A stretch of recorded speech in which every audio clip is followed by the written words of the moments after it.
Micro finance sector में फंसने वाले कर्ज रिकॉर्ड स्तर पर पहुंच गए। माइक्रो फाइनेंस के कर्ज से आप ऐसे कर्ज को मान सकते हैं जिनका आकार बहुत छोटा होता है। माइक्रो फाइनेंस जो छोटे छोटे कर्ज दिए जाते हैं 10,000 के, 5,000 के, 20,000 के, ऐसे कर्जों का जो आकार है एनपीए का वो बढ़ गया है। दिसंबर तिमाही के दौरान माइक्रो फाइनेंस सेक्टर का एनपीए बढ़कर 42,300 करोड़ रुपए हो गया है, जो सितंबर के मुकाबले 16% ज्यादा है। सितंबर में ये 37,250 करोड़ रुपए हुआ करता था। सर, यहां ये संकट, ये दिक्कत, ये चुनौती क्यों उभरती दिख रही है?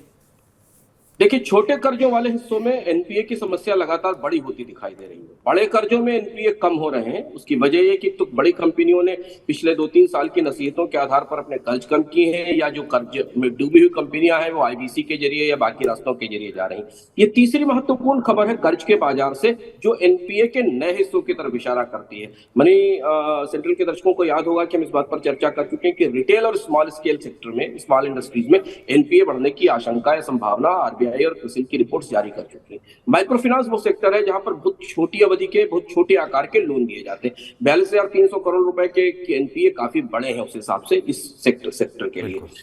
यहाँ दो बड़ी चीजें हैं। एक तो माइक्रो फाइनेंस सेक्टर अर्थव्यवस्था में तेज विकास दर के साथ ही आगे बढ़ता है, क्योंकि इस पर काम करने वाले लोग छोटे छोटे स्वरोजगारी होते हैं जिन्हें पैसा दिया जाता है।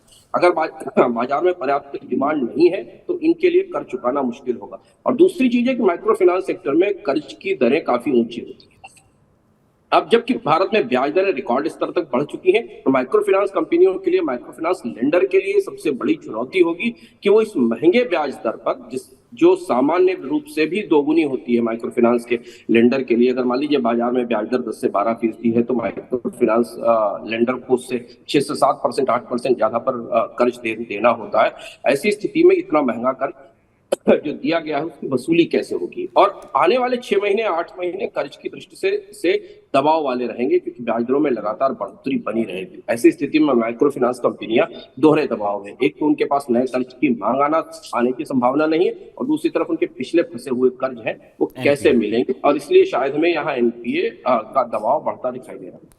जो अंशुमान जी ने बात बोली, कितनी इंपॉर्टेंट बात है कि अगर माइक्रो फाइनेंस कंपनियों को कर्ज 6%, 7%, 8% महंगा मिलता है, सोचिए जो अच्छे सिविल स्कोर वाले लोग हैं, जब उनको होम लोन 10% पे मिल रहा है तो इनका लोन किस लेवल पर होगा, इनकी ईएमआई कितनी बढ़ गई होगी। और जो आदमी 5,000, 10,000, 20,000 रुपये का कर्ज ले रहा है वो कितना फ्रेजाइल, वो कितने पोपली ज़मीन पर खड़ा है कि अगर उसका इतना महंगा कर्ज हो जाएगा तो निश्चित तौर पर एनपीए तो बनने का खतरा बन ही जाएगा।